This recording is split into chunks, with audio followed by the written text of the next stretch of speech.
자, 지난주 한 주간은 제가 총회를 다녀왔습니다. 사실 이렇게 멀리 비행기를 타든 이동을 해서 여행을 해야 될 때마다 느끼는 것이 무엇인가 하면 이것이 때로는 사람들을 만나고 때로는 좋은 자연 환경을 보고 또 좋은 숙소에서 잘 수도 있지만 그럼에도 불구하고 나그네 길이구나 라는 생각을 합니다. 그래서 여행을 마치고 마지막으로 집에 돌아왔을 때 가장 평안하고 쉼을 누리죠. 이렇듯 우리 인생에서 짧은 여행 가운데에도 우리가 나그네임을, 그리고 집에 돌아왔을 때의 평안함을 고백하는데 성경은 우리의 인생 전체가 나그네다. 그리고 주님은 이제 그 여행을 마치면 우리가 하나님의 집에, 아니 우리의 집에 가게 될 것을 말씀하여 주십니다.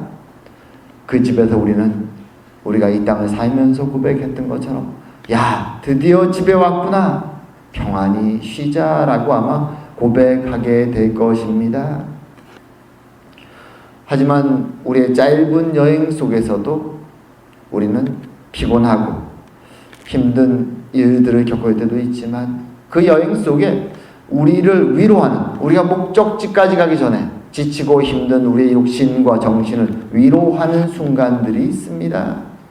그것은 아름다운 자연을 잠깐 바라볼 때든가 혹은 정말 만나고 싶었던 사람을 만나서 이야기할 때라든가 작은 여행으로 본다면 그런 것이 위로의 순간이 될 수 있고요. 그리고 우리 인생의 여정을 바라본다면 내가 사랑하는 이들이 무엇인가 성공적으로 잘 될 때, 우리의 자녀가 인생에서 성공적인 삶을 평안히 살아갈 때, 혹은 내 자신이 열심히 노력하고 수고한 그 결과로 무엇인가를 성취했을 때 그것이 돈이 될 수도 있고요. 때로는 명예가 될 수도 있고 권력이 될 수도 있고 세상의 성공이 될 수 있습니다. 우린 이런 작은 것들을 바라보면서 그것을 통해 위로를 사실 받습니다. 하지만 중요한 것은 여전히 우리는 여행 속에 있다는 것이죠. 오늘 본문에도 사도 바울은 전도 여행 중에 있습니다. 그리고 그는 그 여행 중에 각 소아시아와 또 마게도냐와 그리스 지역의 교회들을 방문하면서 하나님의 격려와 위로를 그들에게 전해줍니다. 초대교회 성도들, 우리가 사도행전을 읽으면서 보지만 때로 힘들고 고통스럽고 어려운 신앙의 여정 속에 나그네로 살아가는 그 삶을 살아가는 그들에게 사도 바울은 과연 어떤 위로를 주고 있을까요? 자, 오늘 본문을 보면서 사도 바울이 하나님의 은혜겠죠. 하나님의 은혜를 통하여 초대교회 성도들에게 주었던 위로라는 것은 어떤 것일까? 한번 생각해보는 시간을 갖기 원합니다. 자, 지도를 한번 보겠습니다. 자, 오른쪽에 있는 안디옥에서부터 이제 화살표가 진행이 되죠. 그리고 이고니온과 더베와 루스드라와 또 다른 안디옥이 나오고 에베소까지 가죠. 이 지역을 고대에는 아시아라고 불렀습니다. 오늘날은 우리가 아는 아시아와 구분하기 위해서 소아시아, 작은 아시아라고 부르는 지역이죠. 오늘날은 주로 투르키가 다스리고 있는 땅입니다. 사도 바울은 이곳에서 2년이 넘어 거의 3년 가까이 사역을 했고, 이제 마게도냐 지역, 말하자면 빌립보, 데살로니가, 베레아 이런 지역을 방문할 것을 계획을 세웁니다. 또 이어서 아테네와 고린도, 흔히 우리가 그리스 지역이라고 말하는 그 지역도 방문하려고 계획을 세우고 있었습니다. 자, 이렇게 여행을 떠나고 여행을 방문하고 그런 여정 속에서 오늘 본문을 보게 되면 사도 바울이 무엇을 했는가라는 내용이 1절, 2절에 짧게 나옵니다. 근데 흥미롭게도 1절, 2절에 동일한 단어가 하나씩 사용됩니다. 이렇게 얘기하죠. 소요가 그침에 바울은 제자들을 불러 권한 후에 작별하고 떠나 마게도냐로 가니라 권했다라는 표현이 있죠. 2절에도 그 지방으로 다녀가며 마게도냐를 얘기하는 거죠. 여러 말로 제자들에게 권하고 헬라에 이르러, 헬라는 그리스를 가리키죠. 그리스에 가기 전에 여러 가지 말씀으로 제자들을 권했다. 자, 이 두 절에 권한 또는 권하고 라고 쓰여진 이 단어들은 동일한 단어입니다. 헬라어로 바로 파라칼레오라는 동사인데요. 원래 의미는 조금 다양하게 쓰이지만 성경에서는 주로 위로하다라는 의미로 구약 때부터 사용됩니다. 파라칼레오, 위로하다. 자, 어떤 위로를 사도 바울은 자신이 떠나는 에베소 교회 교인들과 그리고 자신이 이전에 떠나왔던 마게도냐 지역 그리고 헬라 지역, 그리스 지역의 교회들을 방문하면서 어떤 위로의 말을 했을까요? 사실 위로가 어떤 것인가를 알려면 위로받는 사람들의 지금 상황을 아는 것이 굉장히 중요합니다. 그렇죠? 위로도 사람들의 상황에 따라서 전혀 다른 위로를 전해야 되기 때문에 그렇습니다. 지금 에베소 교회는 어떤 상황입니까? 우리가 바로 지난주에 살펴본 것처럼 은장색 데메드리오의 그 소요로 인해서 초대교회 이 에베소 교인들이 큰 어려움에 처합니다. 극장에 붙잡혀가고 잘못했으면 죽음을 당할 수도 있는 굉장히 난폭한 폭동 같은 소요가 바로 기독교 신앙인들을 대항해서 일어난 것이죠. 그 당시 관리였던 서기관의 지혜로운 대처로 기독교인들은 이 순간만큼은 위기에서 벗어납니다. 그리고 이제 사도 바울이 떠날 때가 돼서 떠나갑니다. 앞에 부분을 보면 이 소요가 발생하기 전에 이미 떠날 계획을 사도 바울은 가지고 있었죠. 그는 목회자처럼 한 곳에서 10년, 20년 사역하는 사람이 아니라 순회 전도자였기 때문에 이 지역에서 2년이 넘는 시간을 있었기에 이제는 다른 곳으로 가야 될 것을 결정하고 있었습니다. 하지만 남겨진 사람들의 마음은 참 답답합니다. 방금 전에 다른 지역에서는 주로 소수의 유대인들이 이런 폭력이나 또는 어려움을 신도들에게, 성도들에게 주려고 했지만 지금 오늘 이 에베소에서는 에베소 지역의 은장색들이 말하자면 나름대로 세력을 가지고 있는 헬라인들이 지금 기독교인들을, 신앙인들을 박해하려고 준비하고 있는 것이죠. 훨씬 더 많은 숫자이고 훨씬 더 구체적입니다. 하지만 자신을 믿고 의지했던 사도 바울은 떠나야 됩니다. 사도는 그 두려움에 있는 자들에게 위로를 줘야 되는, 권면을 줘야 되는 상황인 것이죠. 그럼 밑에 2절에 나오는 마게도냐와 헬라 지역은 어떻습니까? 아마 여러분들이 17장, 6장의 내용들을 기억하시면 아마 떠올리실 텐데 사도 바울이 이 빌립보와 데살로니가와 베레아 지역, 이 지역들을 발생할 때 어떤 일이 벌어집니까? 잠시 복음을 전하면 유대인들이 사도 바울을 잡아 죽이려고 쫓아왔습니다. 그래서 어쩔 수 없이 도망의 길에 올랐던 것이 사도 바울이었습니다. 그리고 고린도 후서 8장에 가게 되면 이들의 상황에 대해서 잠시 더 설명이 나옵니다. 어렵습니다. 자신들을 박해하는 유대인들이 자신들보다 세력이 더 크죠.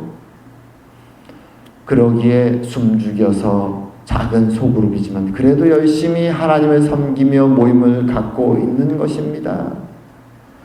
그리고 나중에 후반부에 가게 되면 우리가 방금 읽은 본문에서 고린도를 거쳐서 원래는 예루살렘으로 바로 가려고 합니다. 하지만 고린도 쪽에 있었던 유대인들이 배를 타고 절기에 맞춰서 예루살렘으로 가려는 사도 바울을 죽이려고 한다는 계획을 듣습니다. 말하자면 아직도 마게도냐 지역이든 그리스 지역이든 유대인들의 음모가, 박해가 계속 벌어지고 있는 것입니다. 자, 이렇게 두려움이 있고 어려움이 있는 사람들에게 사도 바울은 어떤 위로의 말씀을 전해 주실까요? 구약부터 계속해서 본문을 보면 위로의 말씀에 등장하는 것이 두 가지가 있습니다. 항상 두려움에 처한 자들에게 두 가지 말씀을 하죠. 첫 번째는 과거에 하나님이 행하신 일들을 기억하는 것이고, 그리고 두 번째는 그 신실하게 모든 것을 행하신 하나님이 주신 약속에 따라 기대하고 살아가는 것입니다. 사실 이번에 총회에 갔을 때 총회 주제가 그거였습니다. 기대하라, 기억하라, 그리고 다시 기대하라. Remember and expect again. 그 말씀을 듣고 나중에 성교의 밤에 어느 나이 드시는 대장 목사님이 그런 고백을 하는 것을 들었습니다. 자신이 은퇴를 하고 이제 사역이 거의 다 끝났다고 생각해서 마음도 내려놓고 긴장을 풀고 있었는데, 그 일상 속에서 그저 그렇게 살아가고 있었는데 총회장님이 전하시는 그 말씀, 당신에게 하나님이 행하신 일들을 기억하라, 그리고 그분이 주실 일들을 기대하라 라는 이 메시지를 듣고 다시 마음속에 불일 듯 과거의 기억들, 그 은혜가 떠올라서 참으로 많은 감동을 받았다라는 이야기를 합니다. 사실 신앙인에게서 구약 시대부터 모든 선지자들이 그의 백성들에게 계속 반복해서 말한 내용이 바로 Remember and Expect입니다. 구약의 선지자들은 이스라엘 백성들에게 계속 말하죠. 출애굽의 하나님, 그 강력한 애국을 치시고 우리를 구원하여 주신 출애굽의 하나님, 우리를 인도하여 이 가나안 땅에서 약속의 땅을 허락하시고 우리에게 이 땅에 살아가게 하신 그 하나님의 놀라운 일들을 기억하라. 그리고 지금 비록 위기가 닥쳐오지만 어렵지만 그 하나님이 여전히 약속에 따라 신실하게 행해 가실 것을 기대하라. 그것이 선지자들의 계속된 메시지였습니다. 하나님의 행하신 일을 기억하고 그리고 앞으로 행해 나가실 그 약속을 기대하며 걸어가는 것, 그것이 신앙인의 매일매일 우리 스스로 돌아봐야 될 가장 중요한 성경의 교훈인 것입니다. 오늘 사도 바울도 두려움 속에 작고 외롭게 그렇게 모여서 살아가는 초대교회 교인들에게 다시 한번 하나님이 무엇을 행하셨는가 우리에게, 그리고 앞으로 무엇을 행하실 것인가 기억하고 기대하라는 말씀으로 그들을 격려하고 권면해주고 계신 것입니다. 사실 우리들도 그렇죠. 인생을 살면서 우리는 하나님의 많은 일들을 기억합니다. 하나님의 십자가의 은혜를 마음에 받고 그것을 믿고 회심하고 백성으로 살아가고, 그리고 그 이후에 지금까지 순간순간 하나님이 어떤 때는 기적처럼 어떤 때는 잔잔한 섭리 속에 우리에게 주신 그 많은 은혜가 있음을 알지만 우리는 때로 잊어먹고 살 때가 많습니다. 그러기에 하나님이 주시는 위로와 권면의 말씀을, 그 격려의 말씀을 받아들이기보다는 불만을 가지고 낙담하고 눈앞에 있는 세상의 강력함에 좌절하며 그렇게 살아갈 때가 많은 것입니다. 하지만 사도 바울이 전했던 말씀처럼 우리는 살아계신 하나님, 우리의 인생 가운데 지금까지 함께 하신 하나님, 그 하나님의 역사를 기억하며 그리고 앞으로 그분이 주실 하나님 나라의 놀라운 일들을 기대하면서 살아가는 것이 필요합니다. 그것이 신앙의 길이죠. 자, 그리고 오늘 본문을 보게 되면은 두 번째로 사도 바울이 준비하는, 이 준비는 아직 실현되지 않은 준비입니다. 예루살렘 교회를 향해서 사도 바울이 준비하는 위로가 있었습니다. 그것은 사실 오늘 본문에 등장하는 7명의 이름들로부터 암시되죠.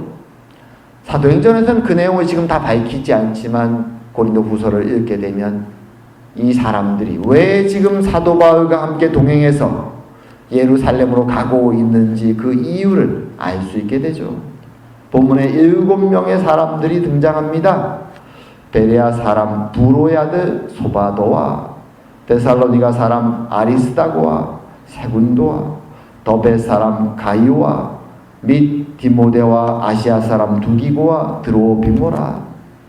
자, 이 7명의 사람은 사도 바울이 3차 전도 여행을 지금 거쳐오면서 소아시아 지역과 마게도냐 지역, 그 전 지역을 거쳤을 때 만난 사람들, 각 지역들이죠. 그 지역의 타이틀이 지금 언급됩니다. 그 작은 새로 개척된 그 교회들, 거기에 대표들로 지금 한 사람 한 사람들이 사도 바울을 따라 예루살렘 교회로 가고 있는 것입니다. 왜 가고 있을까요? 이 사람들이 무엇을 목적으로 가고 있는 것일까요? 물론 여러 가지 목적이 있을 수 있습니다. 하지만 사도 바울이 고린도후서에서 밝히는 내용에 보게 되면 이렇게 7명이 동행하는 이유는 이 사람들이 지금 각 지역 교회의 대표들로서 헌금을 모아서 운송하는 책임을 맡고 있기 때문에 지금 여기 등장하는 것입니다. 예루살렘은 이 시기에 몇 년 동안 굉장히 심한 기근을 경험합니다. 먹을 것이 없고 굶주리고 예루살렘 교회 사람들이 힘듭니다. 그래서 사도 바울이 예루살렘 교회를 방문했을 때 사도들이 그를 보내면서 부탁의 말을 합니다. 당신이 로마 전 지역을 전도하고 다닐 때에 성도들을 만난다면 그들에게 예루살렘의 상황, 이 어려운 기근과 굶주림의 상황을 좀 전해주고 그들이 도울 수 있다면 헌금을 모아서 예루살렘 교회를 좀 후원하면 좋을 것 같습니다. 그렇게 예루살렘 교회의 사도와 장로들은 사도 바울에게 부탁했고 사도 바울은 복음을 전하며 각 지교회들, 본인들도 힘들고 어렵지만 그 교회들에게 이 권면의 말씀을 한 것입니다. 그리고 그들이 자신들의 어려움 속에서도 헌금을 모아서 이제 예루살렘 교회를 도와주기 위해서 가는 것입니다. 이것이 어떤 의미에서 예루살렘 교회에게 큰 위로가 될까요? 첫 번째는 사실 예루살렘은 주님이 부활 승천하시고 복음이 시작된 첫 번째 교회죠. 마더처치라고도 볼 수 있습니다. 그들은 기근으로 힘들고 어려운 속에서 또 로마의 압제 속에서 힘들게 메시아를 믿고 그분이 다시 오심을 기다리며 살아가고 있습니다. 그들에게 땅끝까지 이르러 나의 증인이 되라는 주님의 말씀에 따라 퍼져나간 사도들이 땅끝과 같은 로마의 각 지역들 속에서 하나님의 역사, 회심의 역사, 새로운 생명의 역사가 계속 일어나고 있음을 듣게 되는 것입니다. 이 위로가 굉장히 큰 것입니다. 하나님은 지금도 그의 백성들을 기억하시고 일하고 계시구나. 우리의 하나님 아버지께서는 지금도 하나님의 약속과 계획을 성취하시기 위해 쉬지 않고 일하고 계시구나.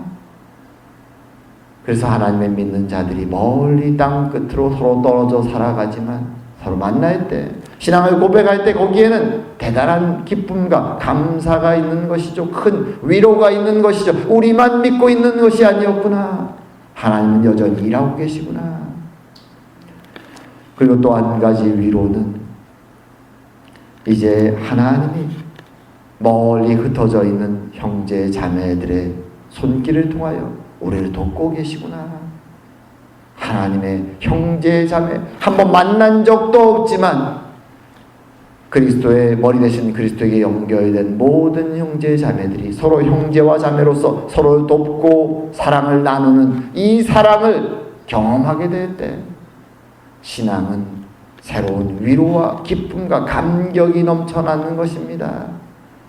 고린도후서에 가면 사도 바울이 이 권면을 또 고린도 교회에 전하면서 그렇게 얘기하죠. 너희들이 있는 걸 뺏어서 누군가에 주는 것이 아니다. 이 헌금을 내는 것은, 이것은 너희들이 조금 더 많을 때 없는 자들에게 나누는 것이고 너희들이 없을 때 또 좀 더 있는 자들이 너희들과 나누어서 모두를 공평케 하려는 하나님의 은혜다. 그렇게 권면합니다.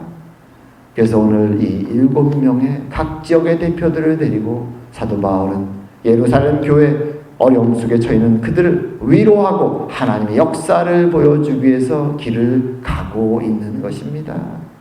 하나님은 지금도 역사하시죠. 그리고 하나님의 은혜를 나누기 원하십니다.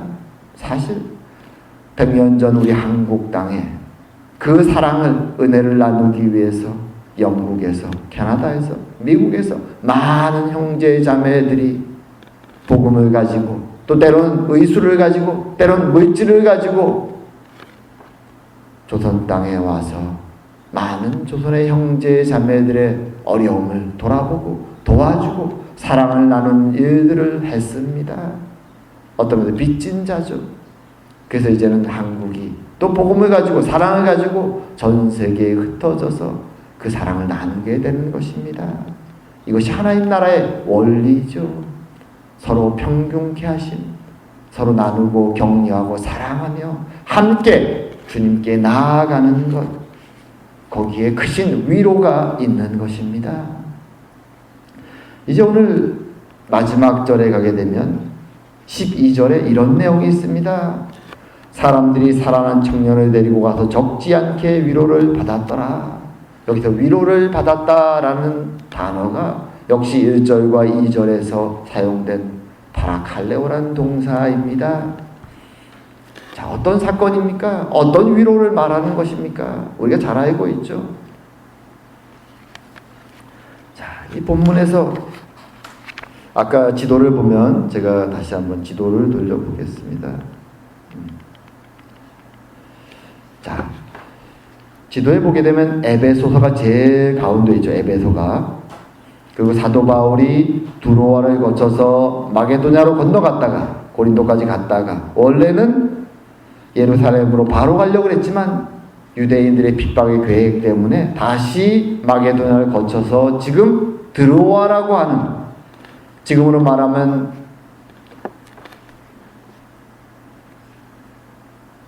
터키죠. 터키 지역의 북부에 있는 한 도시에 일주일간 머물게 된 것입니다. 거기서 다 모여서 함께 배를 타고 이동할 계획을 세우고 있습니다.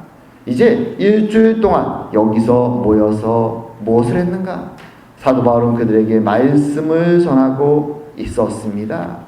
특별히 오늘 밤은 일주일의 첫날이라고 말하죠. 주일날입니다. 이 당시는 주일이 공휴일이 당연히 아니죠. 낮에는 일을 하고 오후가 되어 다 모입니다. 그리고 모여서 무엇을 하려고 했는가? 떡을 떼려고 했다라고 말하죠. 성만찬을 거행하는 것입니다. 말씀을 나누고 성만찬을 하고 그 다음날 월요일이 되면 이제 사도 바울은 길을 떠나야 되는 것이죠. 그래서 마지막 말씀을 전하기 위해서 밤늦게까지 말씀을 전합니다. 하루 종일 일했던 성도들이지만 피곤하지만 그 말씀을 사모해서 모입니다. 해가 어두워지고 껌껌해지자 집 안에, 그때는 집 안에서 모이는 것이 작은 교회였습니다. 꽉 채워서 모였습니다. 초를 여기저기 많이 켰습니다. 한번 생각해 보십시오. 밤에 문을 다 닫고 촛불이 가득 켜져 있습니다. 사람도 많습니다. 낮에 일도 했습니다. 피곤하죠. 그리고 촛불을 이렇게 많이 켜놓고 많은 사람들이 모여있으면 자연히 산소가 점점점 부족해져서 졸려가죠. 이 그림을 딱 그리면 떠오릅니다. 저도 이런 장면들이 있었죠. 수련회 같은 데 가서 좁은 공간에 모여서 막 찬양하고 땀이 나고 더우면 나중에는 졸림이 옵니다. 오늘 유두고라고 하는 청년도 집 3층에 올라가서 그래도 말씀을 듣겠다고 매달려 있었는데 그만 졸음을 이기지 못하고 떨어져 쓰러집니다. 그리고 오늘 본문을 기록했던 의사 누가는 떨어진 그를 일으켜보니 죽어 있었다라고 말하죠. 의사의 사망 진단입니다. 사람들은 얼마나 놀랐을까요? 젊은 청년이 말씀을 사모해서 왔는데 말씀을 듣다가 그만 떨어져 죽고 말았습니다. 이것은 슬프고 충격적인 일입니다. 또 낙담이 되는 일입니다. 능력의 하나님의 말씀을 듣기에 왔는데 사람이 죽었습니다. 실망스럽고 좌절이 일어나는 일이죠. 하지만 사도 바울은 그 청년에게 다가가서 그 위에 몸을 엎드립니다. 마치 그 옛날 엘리사나 엘리야가 했던 것처럼 그 청년의 위에 몸을 눕히고 기도합니다. 그리고 말하죠. 사람들은 뒤에서 수군대기 시작합니다. 떠들기 시작합니다. 사람이 죽었어. 그가 말하죠. 조용히 하라. 그가 죽지 않았다. 그리고 사도 바울은 그 생명이 돌아온 청년을 일으키고 사람들을 다시 모아서 그날 밤 말씀을 나누고 성만찬을 함께 합니다. 그리고 오늘 본문이 말하죠. 사람들이 살아난 청년을 데리고 가서 적지 않게 위로를 받았더라. 하나님의 위로입니다. 사실 세상을 살다 보면 전혀 의도하지 않았지만 사고가 나고 불행한 일들이 벌어집니다. 우리 인생 가운데도 그런 일들이 계속 벌어지죠. 전혀 누구도 원하지 않지만 의도하지 않지만 불행한 일들이 벌어집니다. 그리고 그럴 때 특별히 그 교회 안에서 이루어질 때 사람들은 낙담하죠. 하나님 왜 우리 교회에 이런 일이 벌어집니까? 실망과 좌절 속에 그런 큰 상처를 안고 교회를 떠나는 사람도 생깁니다. 하지만 오늘 본문을 통해 주님은 말씀하시는 것입니다. 그의 백성들을 주님은 위로하시기 원하셨습니다. 하나님의 복음을 찾아 생명의 말씀을 찾아왔던 그들이 당한 이 낙담되고 사람이 죽어 절망되는 이 사건을 주님이 치유의 손을 펼쳐서 생명을 회복시켜 주시고 그의 백성들에게 위로를 주시는 것입니다. 그리고 우리에게도 동일한 위로의 말씀을 주시는 것입니다. 하나님은 지금도 살아 역사하시며 물론 하나님의 역사가 생명을 살리시는 일이 항상 벌어지지는 않습니다. 그리고 이렇게 죽었다 살아난 자도 때가 되면 다시 죽습니다. 나사로가 그랬고 오늘 본문의 유두고가 그렇습니다. 하지만 그럼에도 불구하고 하나님은 이 사건들을 통해서 하나님이 여전히 살아 역사하시며 생명이 하나님의 손 안에 있음을 보여주시는 것입니다. 그리고 그의 백성들에게 위로를 주시기 원하시는 것입니다. 기억하라는 것이죠. 사나 죽으나 참된 생명의 주인은 바로 하나님이심을 말입니다.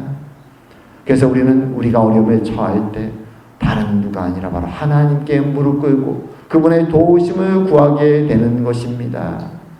하나님은 그렇게 우리를 위로하기 원하십니다. 이제 말씀을 마칠까 합니다.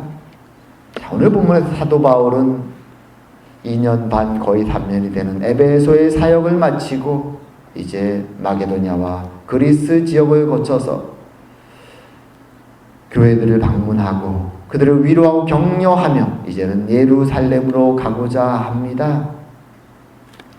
자, 이 사건들 속에서 주님은 하나님이 우리에게 주시는 위로가 어떤 것인가를 말씀해 주시죠.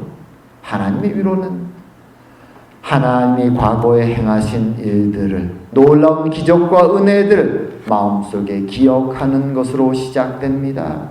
지금 현실 앞에는 두려움과 걱정되는 일들만 가득 차 있지만 고개를 들어 내가 살아온 하나님의 역사했던 과거를 바라보면 하나님이 어떤 분인지가 마음속에 깨달아집니다. 그 하나님, 능력의 하나님, 구원의 하나님, 십자가의 하나님이 과거에도 역사하셨고 지금도 역사하고 미래에도 역사할 것이다. 우리는 기억하고 기대하며 이 삶을 살아가야 되는 것입니다. 그리고 주님은 우리에게 비록 때로는 눈에 보이지 않고 전 세계에 흩어져 있지만 사랑하는 하나님의 아들과 딸들이 어디에나 존재하며 하나님 그들의 마음속에 하나됨의 역사를 서로 사랑하고 돕고 격려하는 역사를 지금도 행해가고 계시다라는 것이죠. 우리는 조선의 역사를 통해서 많은 그 옛날 서방에 살았던 형제 자매들의 사랑과 은혜를 경험하고 여기까지 온 민족입니다. 그래서 지금 우리는 또한 그 사랑을 나누며 살아가는 것입니다. 하나님은 눈에 보이지 않는 그 많은 하나님의 백성들의 역사를 통하여 어려움에 처한 그의 백성들을 위로하고 격려하기 원하시는 것입니다. 그리고 끝으로 주님은 불행하고 고통이 많고 어려움이 많은 이 세상 속에서 때로 그의 손을 펼치사 치료하시고 격려하시며 하나님의 백성들이 하나님의 살아계심을 통하여 위로받고 이 세상에서 쓰러지지 아니하며 지치지 아니하며 힘있게 하나님의 나라의 백성으로 살아가기를 원하시는 것입니다. 우리는 이 위로의 하나님, 그 하나님의 은혜를 마음에 받는 것이 필요합니다. 그 하나님을 기억하고 오늘도 하나님 백성으로 힘있게 살아가는 저와 여러분 되기를 주의 이름으로 축원드립니다. 기도드리겠습니다. 사랑과 은혜의 하나님 아버지, 우린 세상을 살며 연약하고 때로 두려움에 빠집니다. 낙담할 때도 많습니다. 하지만 하나님은 눈에 보이지 않는 그 순간에도 쉬지 아니하시며 일하고 계시는 줄 믿습니다. 그 옛날 출애굽의 하나님이 또한 이스라엘을 세우셨고 지금도 우리 교회 가운데 임재하셔서 우리와 동행하심을 알기에 주님 감사하며 기억하며 이제 기대하며 살아가는 저희들이 다 되게 하여 주시옵소서.